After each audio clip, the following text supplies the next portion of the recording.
Hey there, and welcome back to the Illuminated Shelf podcast, your go-to channel for inspirational self-help and spiritual book insights. I'm Rachel. And I'm Peter. In each episode, we dive into the key insights, practical tips, and a little author background to guide you on your journey. Your support means the world to us. Be sure to like, subscribe, and turn on notifications so you don't miss any new episodes. Ready to explore today's book topic? Let's get started. All right, ready to dive deep into something totally wild. Bring it on. I love a good deep dive. We're tackling the Silva Method today. Ever heard of it? Oh yeah, it's this whole self-help system, right? It's supposed to unlock, hidden mental powers and stuff. Exactly. Intuition, creativity, even some people claim it can help with healing. We're talking tapping into a whole other level of our minds, stuff most of us don't even think Well, about. definitely caught the attention of a lot of people over the years. Millions, actually. Wild, right? And the guy who came up with all this, Jose Silva, wasn't some fancy doctor or scientist. Not at all. He was an electronics repairman, totally self-taught, just super fascinated by the human mind. This was back in the mid-20th century. So we've got some excerpts from a few of his books for this deep dive, plus some research papers that have looked into the method, kind of mix of personal stories and what science has to say. Should be interesting to see how those two line up. Absolutely. So, big picture, what's the core idea behind the Silva Method? What's the foundation it's all built on? Well, it all comes down to this thing called the alpha level. You know that feeling right before you drift off to sleep, that relaxed, kind of dreamy but still aware state. Oh yeah, I know that feeling. Silva believed that's where the magic happens, where we can really tap into our subconscious potential. And how do you get to that alpha level? Is it kind of like meditation? There are specific steps, yeah. You count down from 100 to 1, focus on a spot above your eyes, and just systematically relax different parts of your body. Okay, so there's a real process to it. Right. And Silva claimed if you practice consistently, you can access this state whenever you want. And once you're there, well, you can basically program your mind for success, he said. Program your mind. That's a pretty bold claim. Uh-huh. So what kind of stuff are people supposed to use this alpha level for? Give me some examples. Well, take a tough situation at work, like dealing with a difficult boss. The Silva method says you can use visualization to kind of reprogram the whole dynamic.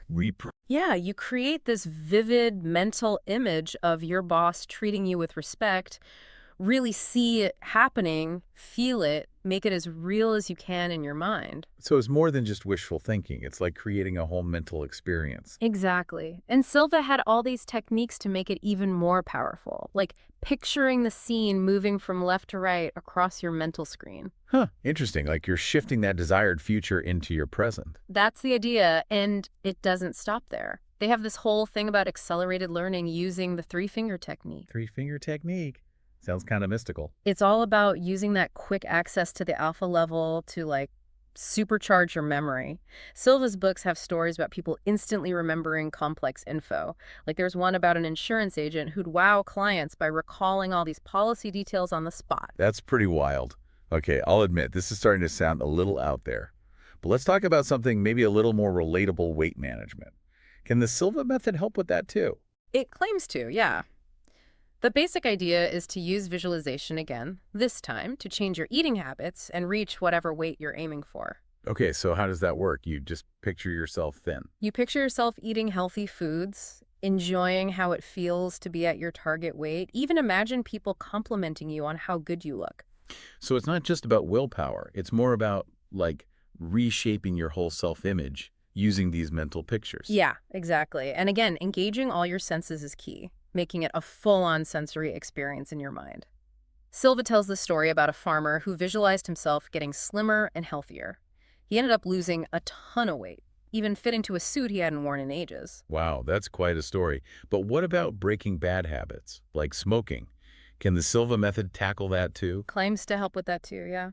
For smoking, you might picture a big pile of cigarettes going up in flames. The idea is that symbolizes you being free from the addiction. Okay, I can see that. And then there's a big focus on replacing those negative thoughts with positive affirmations. Instead of, I need a cigarette, it's, I'm a non-smoker. So you're basically retraining your mind to see the old habit as a negative and replacing it with something healthy. Exactly. Okay, now let's get to the stuff that really gets me curious, self-healing. How in the world does the Silva method supposedly work for that? Right, that's a big one. So it's all about using your mind to boost your body's own healing power, they have this 6-step process. You start by filling yourself with feelings of love and forgiveness, get into that alpha level, and then do a mental cleansing to clear out any negative thoughts. Okay, so far so good. Then you actually picture the illness clearly, but you quickly shift to visualizing perfect health, feeling that vitality coursing through you. Interesting. It's not about ignoring the illness. It's more like confronting it head on and then actively picturing a healthier state. Exactly.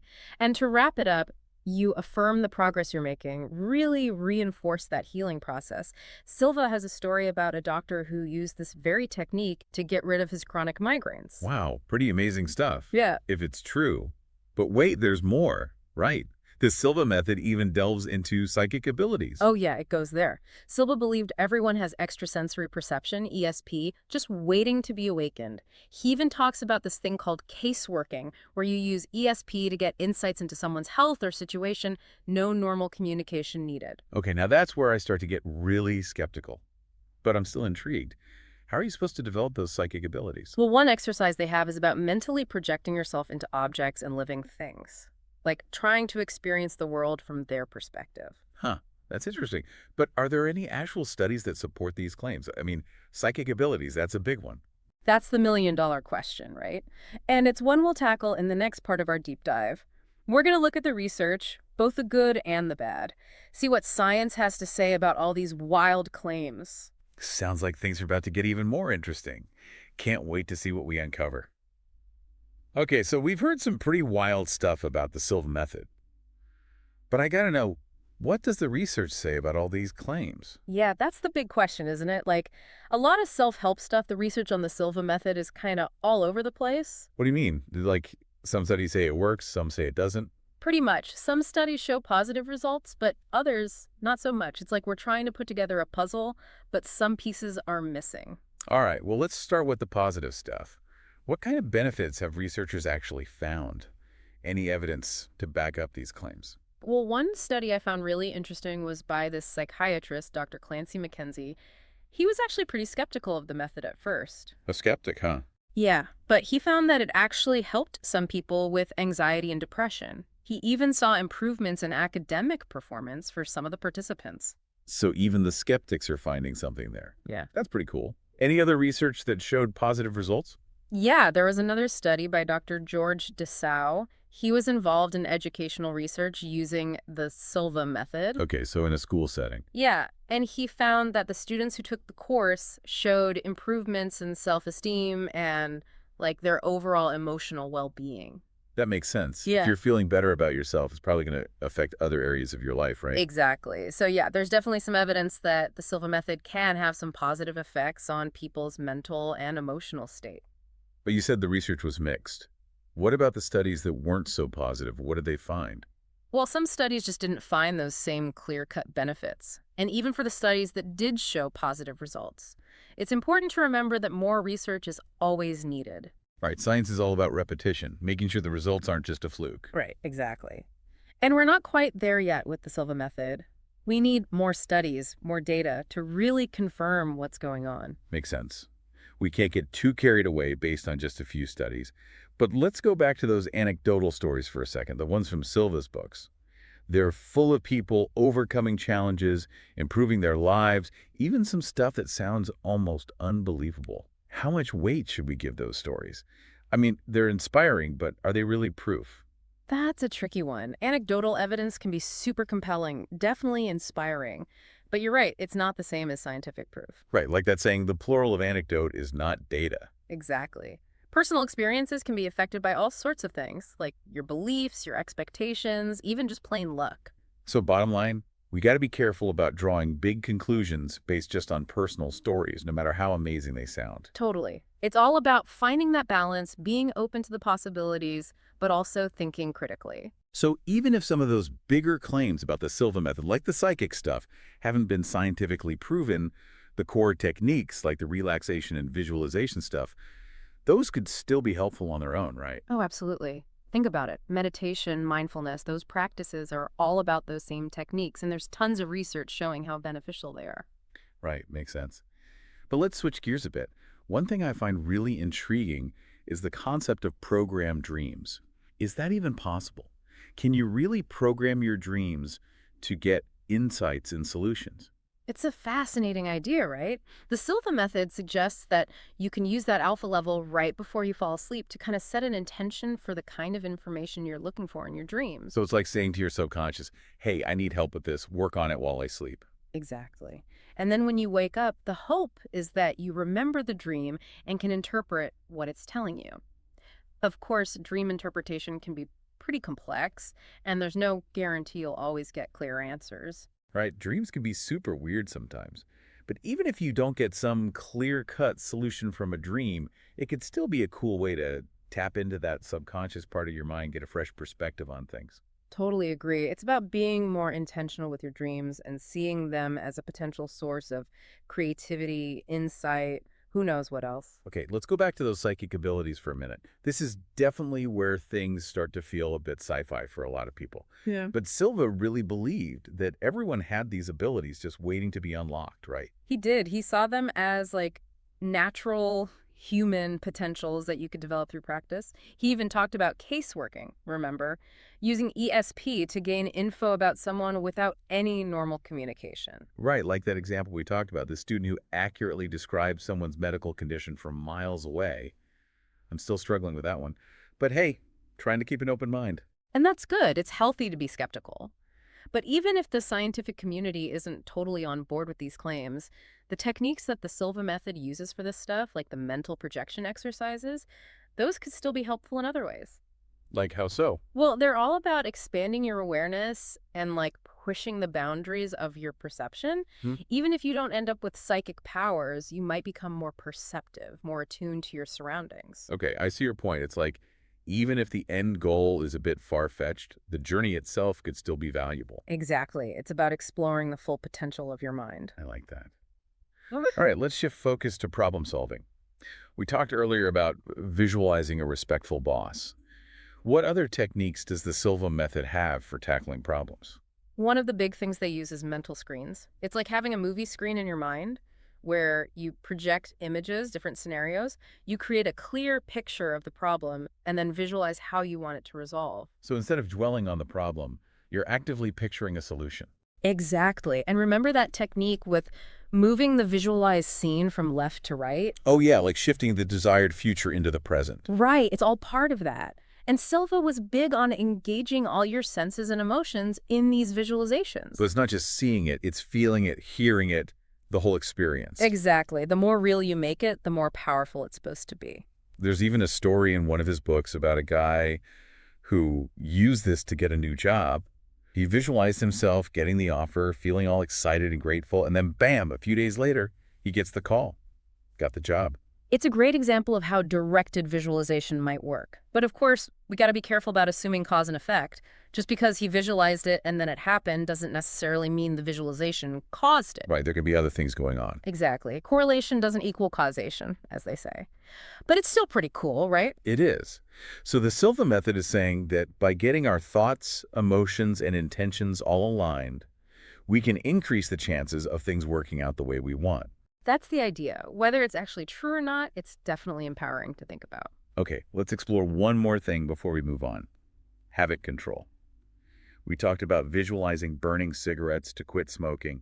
Any other techniques they use? Yeah, one technique they talk about is setting a really specific time frame for yourself. Like how long you're going to go without the habit. Exactly. Instead of saying, I'm never smoking again, which can feel super overwhelming, you might say, I'm not smoking for the next hour. It's like breaking it down into smaller, more manageable pieces. Right. It makes it seem less daunting. Right. It's a more achievable goal, and it helps you build up your willpower gradually. And remember that three-finger technique. They use that here, too, as a reminder of your commitment. Oh, I see. So if you feel that urge to smoke, you touch your three fingers together, and that brings back your intention to quit. It's like a mental anchor. That's a great way to put it. And the Silva method also emphasizes replacing the bad habit with something positive. So instead of smoking, maybe you take up a new hobby or start exercising. It's about filling that void with something healthy and enjoyable. Exactly. It makes it easier to stick with the change. So it sounds like the Silva method takes a pretty well-rounded approach to breaking habits, combining the visualization with actual behavior change. Yeah, I'd say so. They encourage you to look at habits from all angles: mental, emotional, behavioral. That makes sense. But before we move on to the last part of our deep dive, I think it's important to talk about any potential downsides to the Silva method. I mean, we've been talking about all these amazing benefits, but are there any risks involved with all this? That's a great question, and definitely one we need to address. Even though the Silva method is all about personal empowerment, it's important to be realistic about any self-help technique, right? Okay, so what are some of the concerns that have been raised? Give me the other side of the story. All right, so we've covered a lot of ground with the Silva method. Alpha levels, programmed dreams, even psychic abilities. But now for the flip side. What kind of risks or downsides do people bring up about this method? Well, one concern that comes up is, people might start relying too much on their intuition or those supposed psychic abilities, making big decisions without thinking things through properly. Yeah, like what if you make a huge financial decision based just on a gut feeling? Or Yeah. like a dream you had? Not exactly the most sound strategy, right? Exactly. Intuition can be a great thing, but it's not always right. Sometimes you really need to stop, look at the facts, maybe even get some advice from experts, especially with big life choices, health decisions, things like that. Makes total sense. Another concern I've heard is that the visualization stuff, even though it's meant to be positive, could actually have some negative effects on some people. Like, could it trigger anxiety or make existing mental health issues worse? That's a real possibility, yeah. For some folks, vividly imagining certain things, even if they're good things, could bring up some unresolved fears or bad memories. Right, like if you're trying to visualize giving a killer presentation, but you're terrified of public speaking, it might just make the anxiety worse instead of helping. Exactly. It's like what works for one person might not work for everyone. You really got to be mindful of your own, sensitivities and approach these techniques carefully, especially if you've got a history of anxiety or other mental health stuff. Absolutely. And if you're ever unsure, talking to a therapist is never a bad idea. Mm. Okay, so we also can't ignore the whole psychic abilities thing. A lot of folks see that as just plain pseudoscience, not real, no scientific backing. Yeah, that's definitely a common criticism. There's been some research into ESP and all that, but the overall scientific community isn't convinced. Right. And we talked about this before, but those personal stories, those anecdotes, they're powerful, but they're not actual proof. Exactly. Important to remember that. Always a good idea to be a critical thinker, do your own research, look for solid evidence before you just, accept something as true. Okay, so we've got some valid concerns here about the Silva method. But on the flip side, there are tons of people who absolutely swear by it. They say it's changed their lives for the better. How do we reconcile those two perspectives? I think it all comes down to balance and, knowing yourself. It's about taking what works for you from the Silva method or any self-help program, really, and leaving the rest behind. So picking and choosing what resonates, not just blindly following everything. Right, the core stuff like the relaxation, visualization, positive affirmations, those can be really helpful.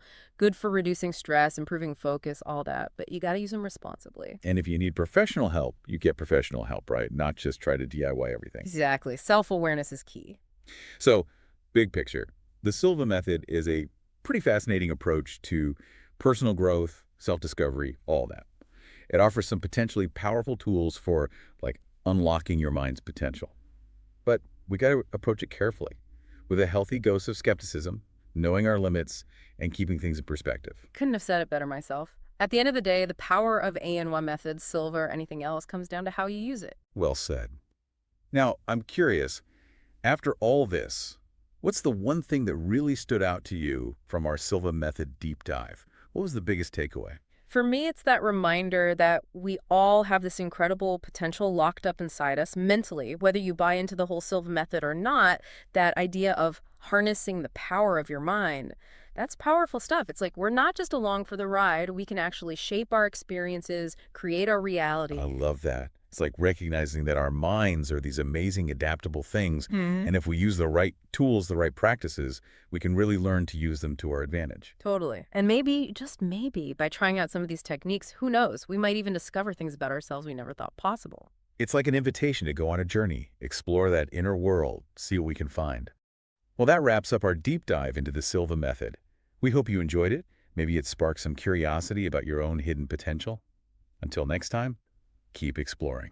Thanks for joining us on the Illuminated Shelf podcast. If you found our discussion helpful, be sure to like, subscribe, and share this episode with anyone who could use a dose of inspiration. And remember, Keep reading, keep growing, and we'll see you next time.